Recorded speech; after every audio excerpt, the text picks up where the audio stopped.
welcome to this special edition of Focus Today. I'm your host, Perry Atkinson, and what a delight to have with me two gentlemen that I've been wanting to talk to for a long time to help us further understand the problem that I've explained to you on many occasions here at theDove as what's happening to low-power television station licensees across the country. Delighted to have with us today Mr. Greg Bodan. He is the Chief Operating Officer for Total Living International. And by the way, their website is tln.com. And also with us today is Dr. Randy Weiss. He's the founder and president of CrossTalk International. He also is the host of Today with God that we have aired here on theDove TV. And his website is crosstalk.org. Gentlemen, thank you both for being with us. And Randy, let me start with you because you are one of the largest LPTV licensees in the country. And you and I, behind the scenes, have been working on this for a couple of years. But tell us from your perspective what the FCC is trying to do. Well, they are intending to essentially take away stations that are owned and operated by independent LPTV broadcasters, and a disproportionately large number of the stations that will be taken away are Christian stations. The result being that after the FCC has concluded their effort, the wireless industry will own the spectrum that has previously been licensed by independent broadcasters to bring television, free TV to the communities where we built our stations. Very well said. And Greg, give us your perspective as well. By the way, you're the Chief Operating Officer there, and you're also chair of the NRB TV Committee. How important is this from your perspective for all of us Christian broadcasters? You know, since I've been in broadcasting, I think it's an imperative reality that we understand the importance of that ability we have to spread the gospel through open airwaves. And, you know, this effort the FCC is making right now to, in essence, confiscate LPTV channels for the betterment of what they're trying to accomplish, not only is a risk if we don't take this seriously on behalf of losing LPTV, but it becomes a precedence issue for all of television. You know, I don't personally, Total Living Network, we don't have LP channels. We have in the past. We don't currently operate any. But we understand the significance of this kind of an action being taken by the federal government. And that's why we're trying to stand alongside the LPTV channels saying we take this very seriously, and we believe that the FCC must be making amends to this auction prior to it happening for the sake of LPTV. But the auction, for those who don't know, is scheduled for March 29th. At least this is the first of the series of what could happen. And one of the things here, gentlemen, that we are running into is when we even ask people, our viewers and listeners, to contact their congressman, here's what they're hearing back. Well, the television stations will be compensated. It's a volunteer giving up of their licenses to be paid for. It won't affect everybody. It only a certain amount of markets in the country will be impacted. Now, you know all of those excuses, and they are partially true, but what's so conveniently left out of these responses is that the LPTVs get wiped out with no compensation at all. Is that correct, Randy? That is absolutely correct, and it is terribly deceptive that any elected official would allow themselves or their staff to make such absolutely untrue statements. Because something is partially true doesn't make it true. As an example, you know, the government says this is a voluntary incentive auction. My Channel 51 here in Dallas, where I'm at today, there is absolutely nothing voluntary. It is 100% involuntary that they will march into our church and silence our station. 100% involuntary. And they're calling it an incentive auction. It is a total disincentive. Why would anybody continue to invest in providing free TV to the local community and to bring hope and encouragement to people like we're called to do? Why would anyone continue to do that with the knowledge that the government is going to march in, silence our voices, shut us down, and basically take away what we have built because they like the wireless industry better. They're picking winners and losers. Personally, I'm tired of this. All right. Greg, from your perspective, your company doesn't have any LPTVs. However, if the FCC can arbitrarily take away an LPTV station without regard to any of the rules and the regulation, and even though in some of the markets that you may be in with TLN and you may voluntarily want to give it up or whatever, if the FCC is allowed to just grab a license, doesn't that put every license in the country into suspect? Yeah, I agree 100%. And again, it's why we feel so strongly in raising a voice on behalf of TLN. But also, when you look at the NRB, the NRB since 2013 has put out several press releases and statements. One of the things that they continue to go back to is the no alter clause that was in the original Spectrum Act, which ultimately the FCC is not abiding by at all. And so if they don't have to abide at this point by that part of the regulation, then what's to say, just like you're saying, that a year and a half to 2 years from now, they're going to come through and say, okay, no more religious programming on cable or whatever that might be. So it's a very risky predicament in essence at this point for any of us broadcasters not to be standing in arms saying this is wrong. And that's the part that we're the most concerned about. Okay, now, Randy, back to you just for a moment. I've heard as high as 63% of the LPTV licenses in the country are operated by faith-based organizations. Is that an accurate amount? I can't say with certainty what the precise percentage is, but it's an overwhelmingly, disproportionately large number.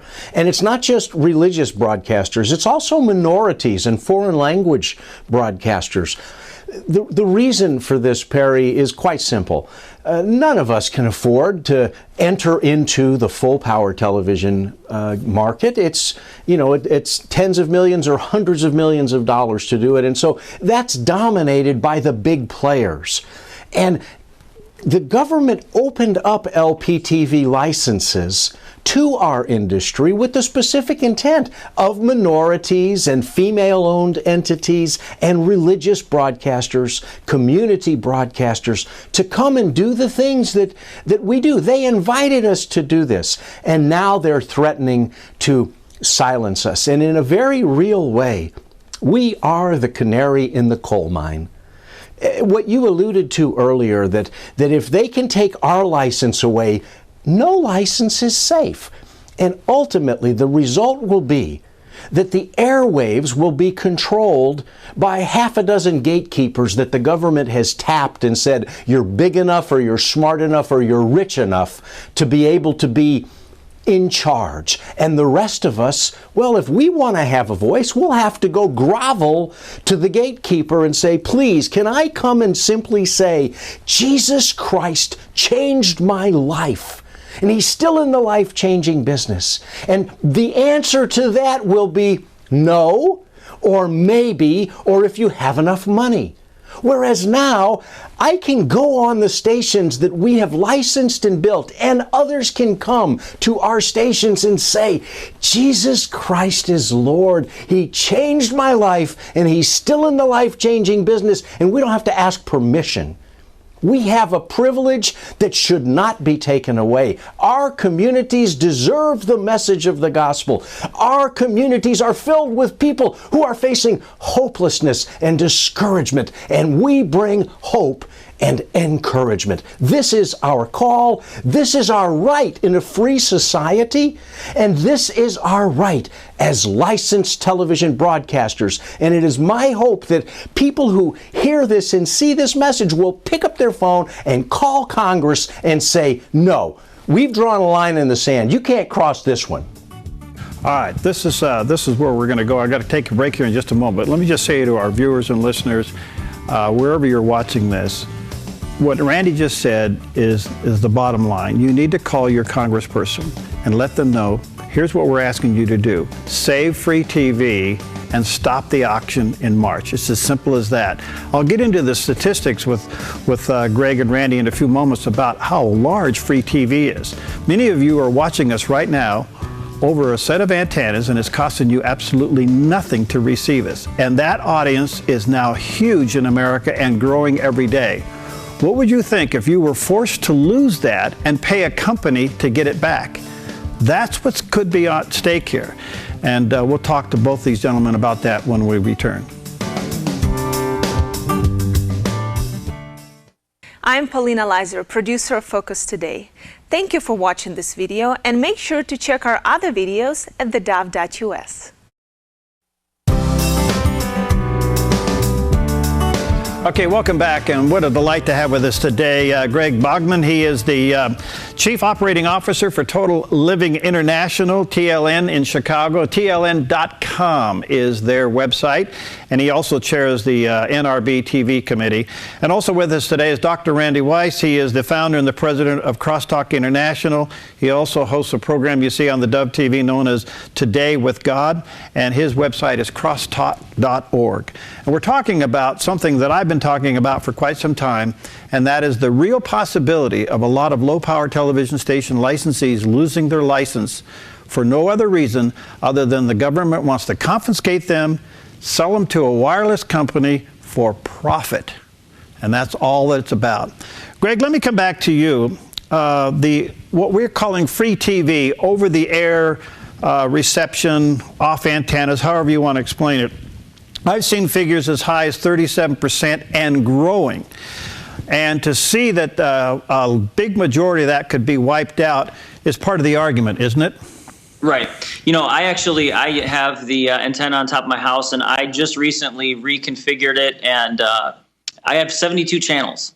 You know, and looking through those channels, I think very few people understand the significance of, if this goes away, the immense amount of loss of content from a local perspective. You know, as a broadcaster, I understand the dynamic of ministering to a local broadcast audience versus the national approach, you know, and I think that so much of that content, so much of that ability to really be able to, whether it be news, information, local events that can be captured, all of that begins to go away. You know, whether it be cable, whether it be broadcast, or even full power broadcast, low power, whatever it is, there's such a need, a continued need for that local voice to be heard. And I think this is going to be another one of those things where we become to be more and more ingrained into a national society versus that local flair, which I think is a big loss. All right. So, again, 37% in some markets. I've seen it as high as 43% in some markets. It has a lot to do with the terrain and all of that. But it is a significant part of the television audience across the country. Another part of this argument that is so incredibly revealing to us is that if this is allowed to take place, the government is violating another one of their principles, and that would be the monopoly law. Because then basically what they would be doing is selling our frequencies to companies that control everything. And at that point, a television viewer would be forced to pay somebody to get television. Am I seeing that right, Randy?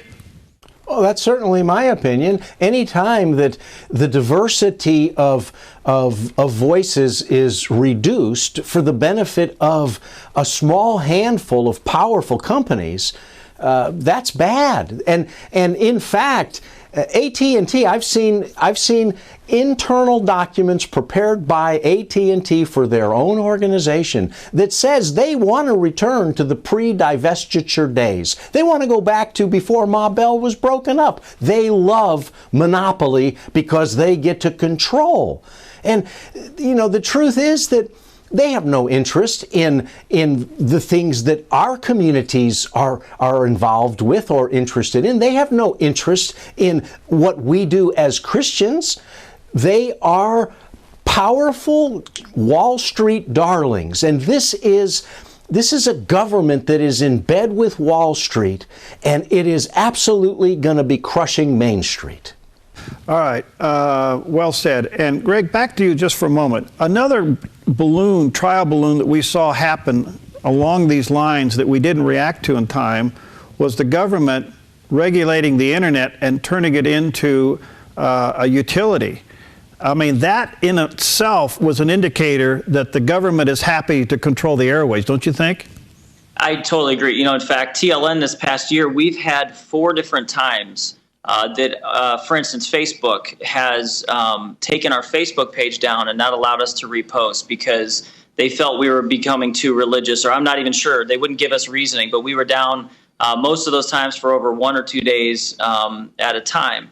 That kind of regulation of freedom of speech and especially freedom of religion is a very scary reality for us to walk blindly into as a society, because we aren't just talking about freedom of religion, which is a big issue here. I do believe, like Randy's saying, it's a disproportionate amount of these LP channels that, if they're taken away, that voice of the Christian religious right will be taken away with it. But it's also just a freedom of speech issue, generally speaking, where we have a right as Americans to speak freely. We have a right to act freely. And yet this kind of confiscation shows that the government feels that they have a right to take that away from us. And that's a scary reality for us.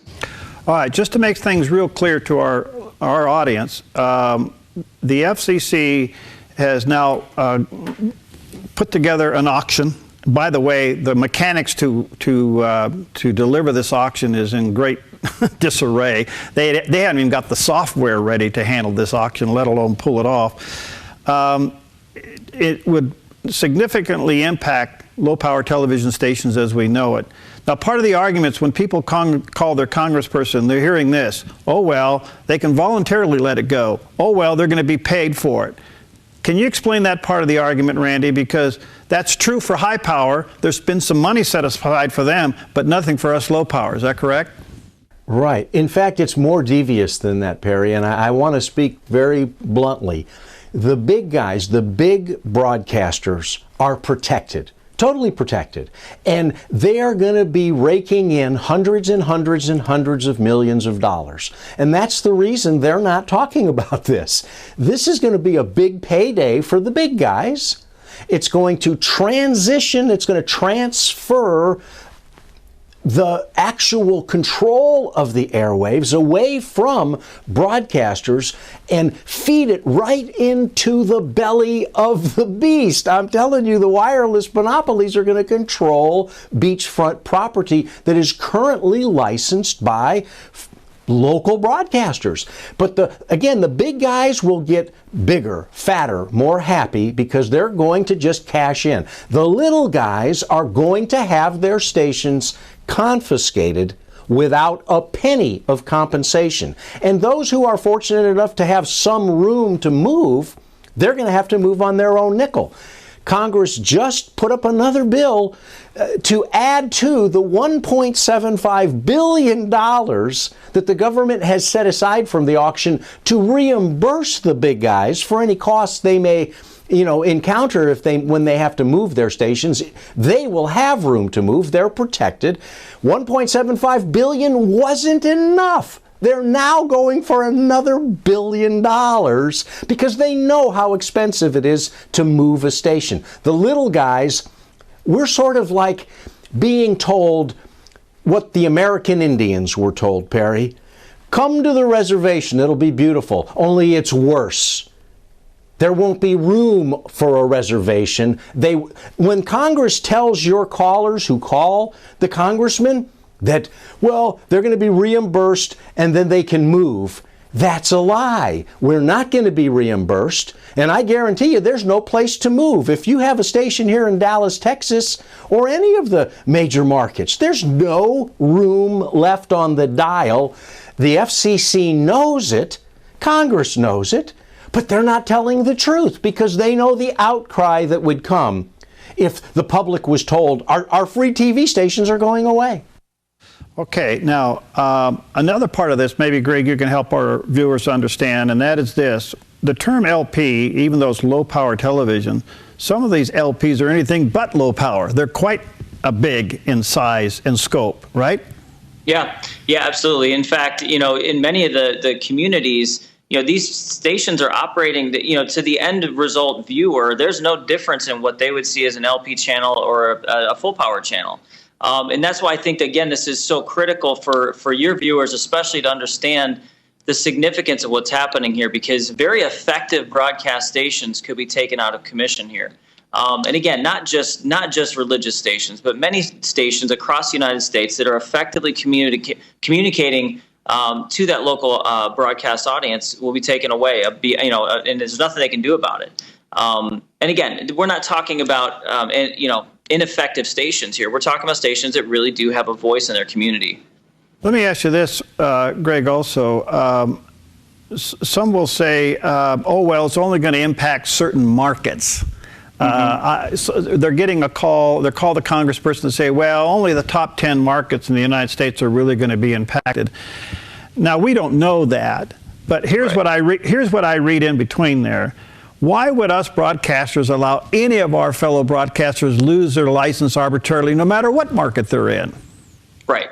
Well, and again, like you said, we really don't know, and I think that's the part that really is important to understand. We don't know exactly what that's going to be, and I think it'll be to some degree at the discretion of the FCC once they're seeing how this auction is playing out.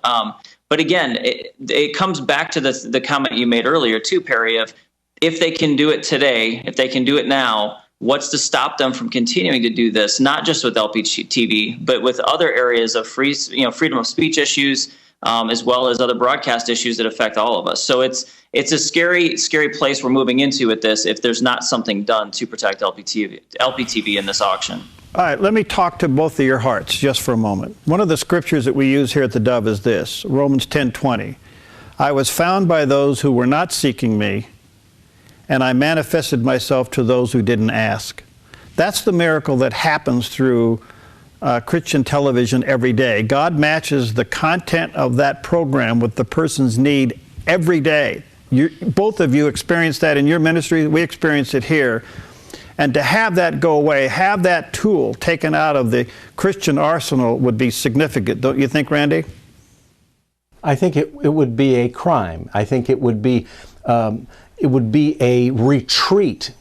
We would be giving up the right to utilize the airwaves that we have licensed to share the gospel. And bear in mind that free TV is also regulated TV. We operate under very strict regulations. I'm happy to say that on our stations, there's no pornography, there's no filth, there's no degradation of the family. And in fact, on free TV, although it's continued to deteriorate in the secular market, there are still restrictions. I guarantee you, if Congress completes the step that they're taking and the FCC removes the independent broadcasters as they're intending to, and this spectrum is turned over to the wireless industry, it will be a pollution of the airwaves. All the restrictions will be removed. They will flood the nation with filth. Yeah. Greg, your response to that. I know that there at TLN, you and your crew and your team are touching people every day. Well, you said miracle when you were talking, and the way just recently I was thinking through this whole issue, and when Christ was leaving earth, he said, I'm leaving and you will do far greater things than I've done. And when we look at Christ and what he accomplished on earth, it was amazing. One of the things that, several times we hear about him, reaching crowds of 5,000 people, which was amazing at the time. Today through broadcast, we have that ability day in, day out, hour after hour, to reach people with the gospel and to reach people with the hope of Christ. And to see that taken away from us just because is the thing that hurts me so much, because I believe that the airwaves are the most instrumental way to reach the masses with the gospel. And it's, that's why we believe in fighting this.